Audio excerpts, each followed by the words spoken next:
The year 1800 was the dawning of a brand new century, and with it came the election of Thomas Jefferson, the third United States president. Under Jefferson, the country would undergo big changes both in its politics and in its size. In 1800, U.S. territory still ended at the Mississippi River. At that time, the American nation was composed of just the 13 original states, plus 3 new states, those of Vermont, Kentucky, and Tennessee. There were 5,300,000 people living in the United States in 1800, and out of these, about 900,000 were African American slaves. Back then, the lands between the Appalachian Mountains and the Mississippi River were just starting to fill up with white settlers. However, this region was still home to fairly large numbers of Native Americans, many of whom had been driven off their lands in the East. In 1800, half the U.S. population was under the age of 16, and most people lived in the country. In fact, only 1 in 25 Americans was a city dweller. And at that time, Philadelphia, Pennsylvania was the largest U.S. city with 69,000 inhabitants. The first year of the 19th century was also the year a brand new American city, Washington, D.C., first opened for business as the capital of the United States of America. The election in which Thomas Jefferson defeated John Adams for president has been called the Revolution of 1800, because that year control of the executive branch of government shifted from the Federalist to the Democratic Republican Party. Up until 1800, Federalists had always controlled the presidency. After the election of Thomas Jefferson, a revolutionary new set of ideals based on a smaller role for the federal government went into effect. John Adams realized that the loss of the presidency meant that his party's influence had been drastically reduced. And so he used his remaining weeks in office appointing judges who held strong Federalist views so that Federalist ideals would be preserved long into the future. These appointees came to be called the Midnight Judges.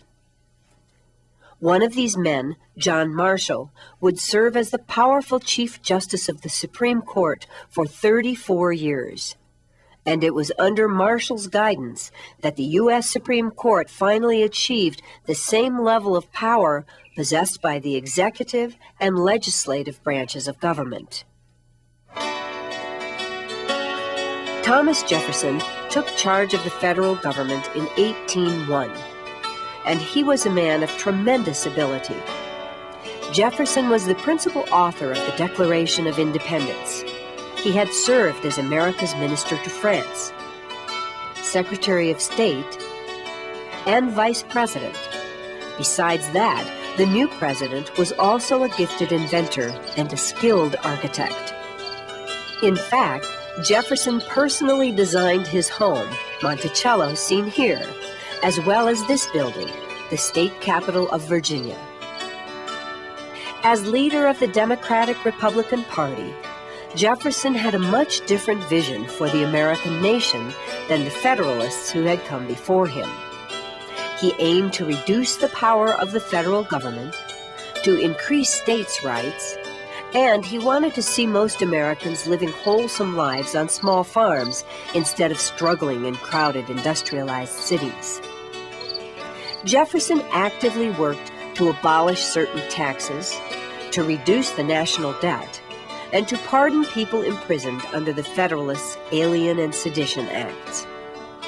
Furthermore, President Jefferson ordered the U.S. Navy into action off the coast of Africa, the first time in history that the American military had been sent to fight overseas.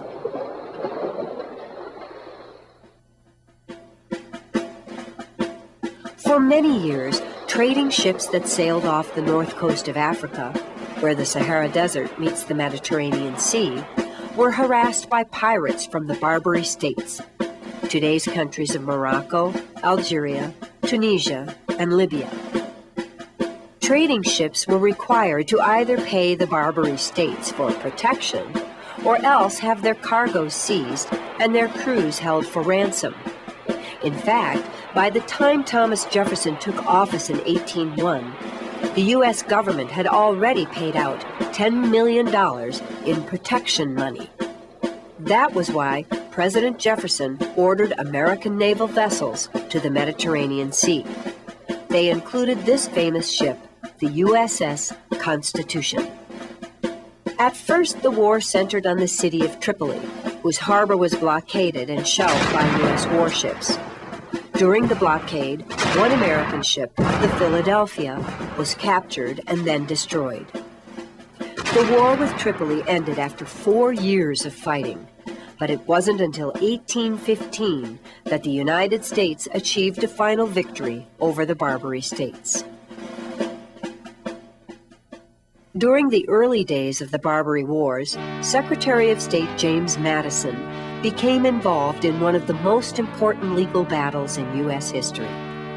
The case involved a man by the name of William Marbury, one of the midnight judges appointed by John Adams during his final days as president. Marbury needed an official commission in order to start work as a judge.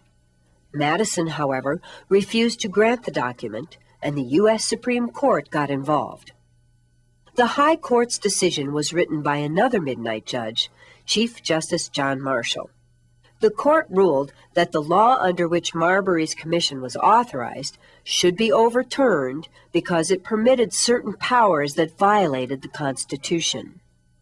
By declaring the law unconstitutional for the first time in history, the Supreme Court had exercised one of the basic checks and balances built into the Constitution, because in the case of Marbury versus Madison, the judicial branch of government had thrown out a law enacted by Congress. In 1803, while the Supreme Court deliberated the case of Marbury versus Madison, President Jefferson learned that a huge area of land west of the Mississippi River, called the Louisiana Territory, was once again under the control of France.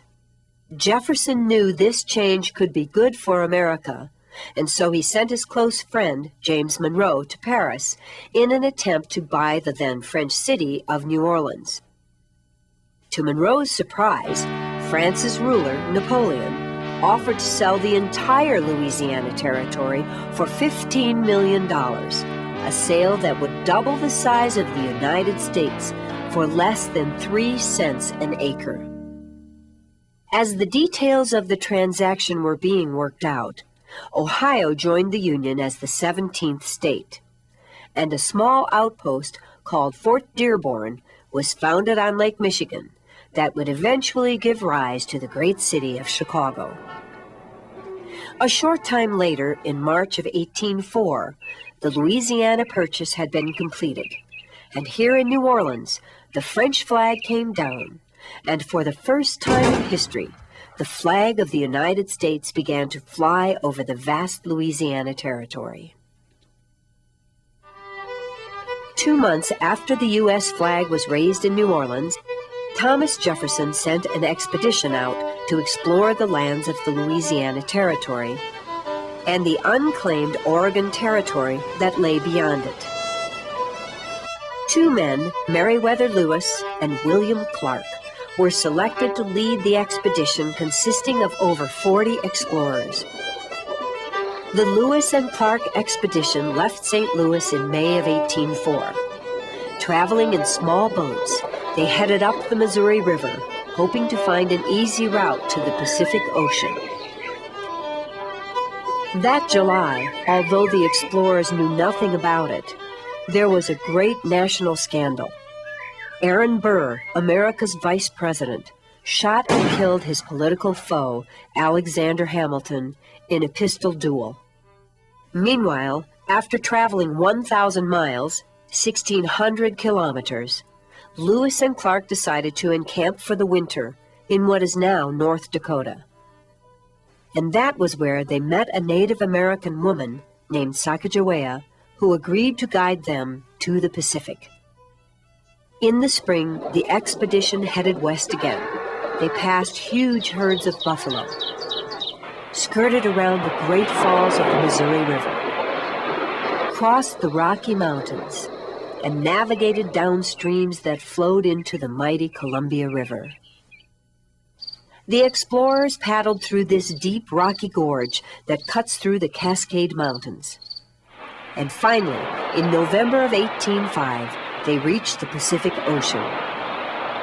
In the woods in what is today Oregon, the explorers constructed a log fortification they called Fort Clatsop.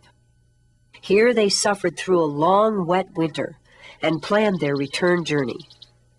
The expedition left Fort Clatsop in March of 1806 and headed east.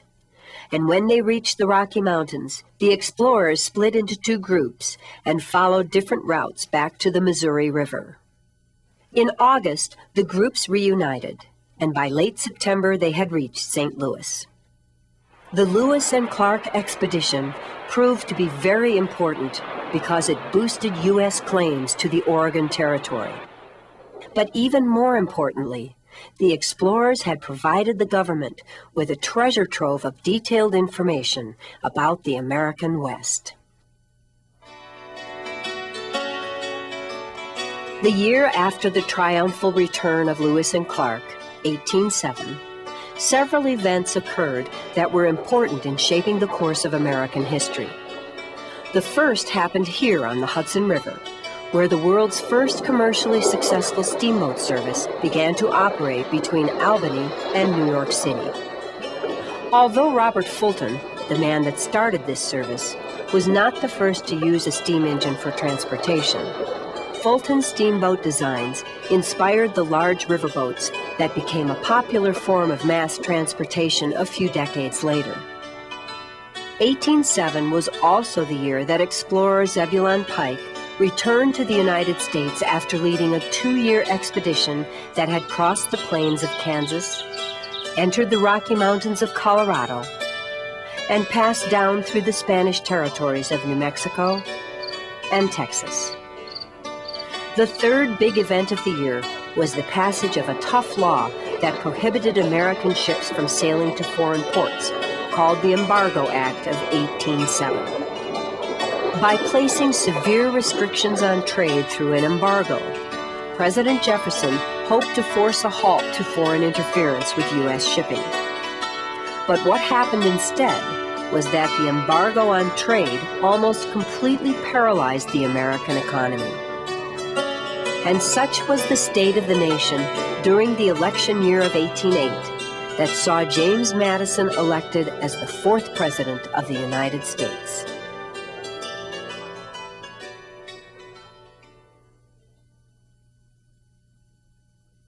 True or false? During his last weeks in office, John Adams appointed midnight judges to preserve the power of the Democratic-Republican Party. True or false? Lewis and Clark explored Texas. True or false? In the case of Marbury versus Madison, the Supreme Court overturned a law enacted by Congress. True or false? The first time America's military fought overseas was during the Barbary Wars.